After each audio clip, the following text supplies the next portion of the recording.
sometimes you find some of the most ridiculous sales on the internet, and sometimes you're like, man, do I do it? And other times you're like, screw it. So, introducing the only Imco Games pillow in existence. Why did we buy a pillow with my logo on it? Because I could. I can't pass up $10 for stupid, intriguing ideas. So now, we have a pillow. You'll never have to worry about it again. So, alright guys, let's dig into this discussion because I've been holding this one back for a little bit. And of course, we got Agua Robbie for this.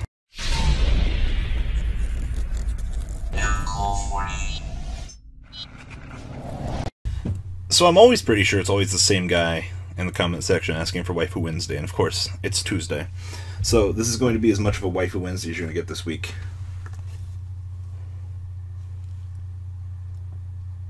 Alright, cool.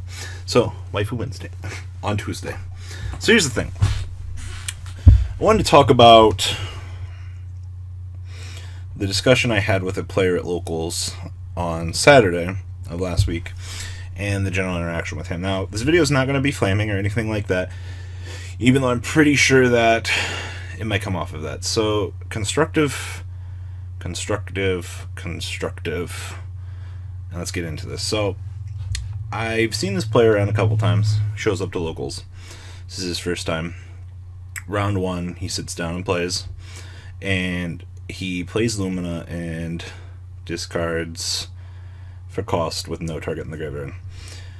We then proceed to tell him that ruling he was telling us that the ruling from under upper deck was the one that was being applied, which is not true because Lumina's long since been errata. But how do you explain to someone that's going on Wikipedia that has the same page that you have, but you're trying to show him that the ruling's been updated?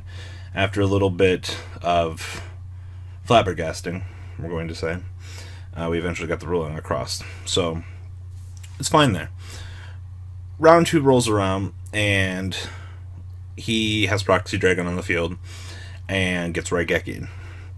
Now, at this point in time, I had to go to the Judge Facebook group to pull up the ruling from the discussion, and trying to explain why Proxy Dragon protects, or does not protect your monsters when everything's being targeted for destruction, even with PST, is very difficult. And then, of course, getting the typical, oh, it's a Facebook group, that can't be real. And then trying to explain that adjudication exists as a judge resource to help further things, followed by a discussion on how he can join the Facebook group, followed by a discussion on, well, that's not fair, how do I become a level 1 judge, followed by a discussion on how to take the level 1 judge, followed by how hard. You see the infinite paradox here. Now, there's that. So I wanted to bring up these details because mindsets that think that people are out to get you and not being open to the correct answer is not necessarily a good thing.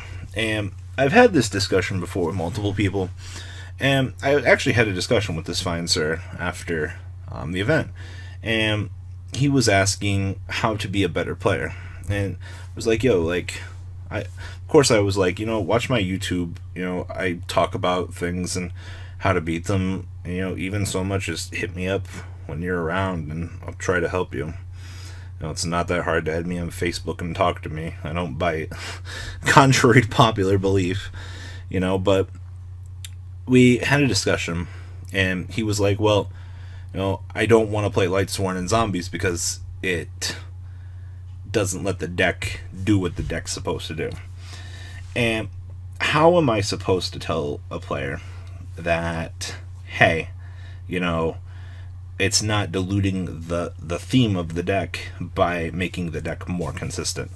I don't know what kind of mindset you have to develop to go through that preconditioned thinking, but he also asked, he was like, why do people bring meta to Locals? And he's like, it's insulting to the locals' culture, which isn't true at all. My argument for this is going to be the same. When you're at a super competitive locals and players want to test, he even went so far as to be like, well, if you want to test on Dueling Book. And explaining human interaction to someone that only plays on Dueling Book and Yu-Gi-Oh! Pro, that is very unaware of facial appearances and general movements, as opposed to someone that's always played on Yu-Gi-Oh! Pro for a majority of their life, you can tell that there are factors in this game that that person hasn't experienced yet. That's not a bad thing whatsoever, but once again, we're going through the same paradigm here. You can't sit here and argue with me that I'm insulting the locals' culture when I need to playtest human interaction and I want to win. Unfortunately, it's a shame that you can't afford the best cards. That's fine. You have zombies, you have Lightsworn. Take your chance, go to pass, and hopefully don't shit your pants. That's how this goes. Make the best with the resource pool that you have. I haven't experienced in a very long time the challenge of interacting with someone that has this block for some reason, that believes that they shouldn't be mixing two archetypes together. And this player was also talking about, he's like, yeah, I was the best in my locals back during Shadal format.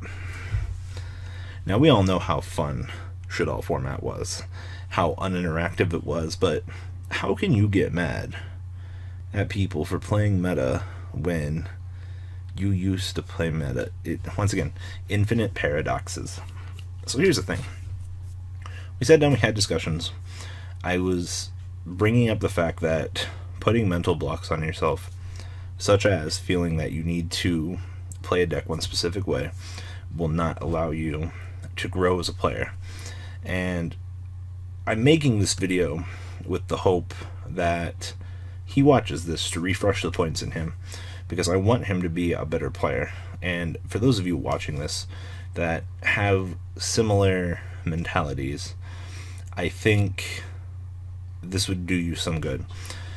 Also, human behavior, thinking that the world is out to get you, or being preconditioned to believe that a source is false, is definitely a bad thing. I don't think you can grow as a player with mentalities like this. Now, there are things with these mentalities that I can tell you these things, but just plain out growing up is going to be something you're going to have to do. When you are 18, 19 years old and you're still facing these challenges, a lot of people are going to give up hope on you, to be completely honest with you. But if you've got to mature a little bit and work on yourself for these. God, the amount of times that I'm getting the fat jokes like, Rob, you need to work on yourself, and I'm sitting here preaching to other people about just general human behavior, just general little improvements in your own mental state. God, I don't know if that's the appropriate term for it. Just working on yourself and the way that you perceive the world will make you a better Yu-Gi-Oh player. And these are situations that, I shit you not, these come up. Human interaction, human behavior are traits in the game of Yu-Gi-Oh that make a difference. And I'm honestly hoping that he will value the human interaction much more than he actually is. It would do some good to players that only play on Dueling Book on Yu-Gi-Oh Pro. You can't get that human interaction.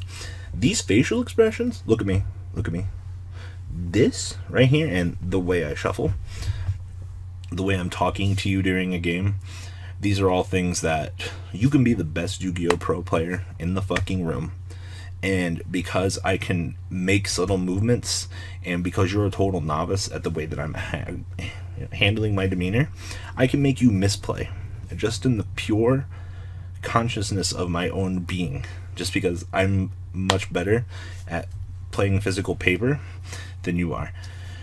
And it's really shameful to say that. Once again, focus on more than just your Yu-Gi-Oh skills. Your human skills, your human interactivity, the way in which you yourself acts and plays the game are very big factors, especially at a locals environment. Start at locals. You know, this is why people can get frustrated playing locals in meta. That's fine, but if you're a competitive player and you want to test and get better, I don't care if you're getting your ass beat 0-4. As long as you fucking learn something, besides the fact that I need better cards, if you learn some new strategy, some new combo from those players, then it was very well worth it to go to that locals and play in that tournament, if you guys know what I mean. So that's all I really got for this. You know, I want to make this video to gather up advice from the player base on the channel, and kindly, if he sees this, it would be good for him to read some of this. Now, once again, like, well, Robbie, you're just trying to rub his own shit in his face at this point. No, it's not. If multiple people are reinforcing, once again, this is something I believe in. If multiple people are telling you the same thing, and you're reinforcing the statement in their head over and over and over again, and this isn't, no, you fucking suck. This isn't, you know, you're the worst player ever. No. These are the things that you need to work on. These are the things that you can do to improve yourself. Now, you don't have to do any of this being a new player. You don't have to listen to me. I don't know shit, according to some people. You know, I'm some fucking fat fuck on the internet that sits here and talks about Yu-Gi-Oh! To an audience of 60,000 people. And by God, fucking this fat blue walrus-looking motherfucker doesn't know shit, according to half the internet. But that's fine. Because we do what we do, when we do what we do, to improve, you know what we do. You guys follow that? Nice paradox, right? Whole video's fucking giant paradox. So guys, what advice do you have for new players? Especially an ex-competitive player, going back to casual mentality blocks, believing that decks can only be played one way or another. Leave a comment down below. Share them with me, guys. It would definitely be nice to read some of this stuff. And hopefully this will help some of the other players on this channel as well. Boom. Alright, that's all I got. Peace. God, I really should stop getting the bowl cut. But what are you gonna do? The ride never ends, guys. Make sure you enable those notifications to get the latest videos that are being posted on this channel. Make sure you guys check out VanCole40 for my Cardfight Vanguard channel. And join me and House of Champions on the Zodiac Duelist TV Twitch stream. We'll be interacting with our audiences. And please check out No Limit Gaming and LGTCG.com for the cheapest trading cards on the market. Thanks for watching, guys, and please have a good day.